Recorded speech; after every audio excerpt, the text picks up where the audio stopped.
L'heure est très grave au Togo, un autre coup d'État contre Faure Gnassingbé. Pendant que tous les Togolais avaient les yeux tournés vers la fête traditionnelle Evala, pendant que tous les Togolais avaient les yeux tournés vers les écrans pour suivre les luttes traditionnelles, un grand coup dur était organisé contre son Excellence, Faure Gnassingbé. Prends juste une seconde pour t'abonner, je t'explique le scénario. Depuis le week-end dernier, une série d'arrestations d'officiers et de soldats secoue Lomé et Kara en marge des traditionnelles luttes Evalas.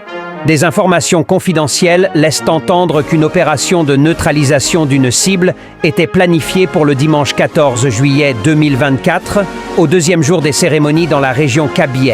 Faure Gnassingbé a même été obligé de quitter momentanément la région avant d'y retourner ce lundi. Certaines sources croient savoir qu'il a quitté la région et même le pays samedi soir pour se mettre à l'abri au Maroc, pendant que d'autres évoquent un repli au Niger.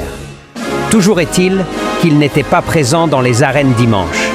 C'est d'abord un civil, le sulfureux Jean-Claude Monchot, militant RPT UNIR, connu pour son zèle et son rôle macabre dans les événements de 2005, 2012 et 2017, qui a été appréhendé samedi soir. Une perquisition à des lieux qu'il fréquente régulièrement a permis de découvrir des armes.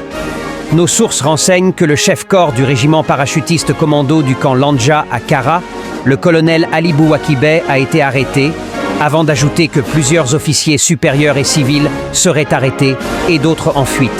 Depuis plusieurs mois, ce n'est pas la grande sérénité autour du pouvoir de Faure Gnassingbé. Au-delà de la fébrilité et du cafouillage qu'affiche le jeune monarque dans le dossier du changement de la Constitution, ça bavarde beaucoup au sein de la Grande Muette.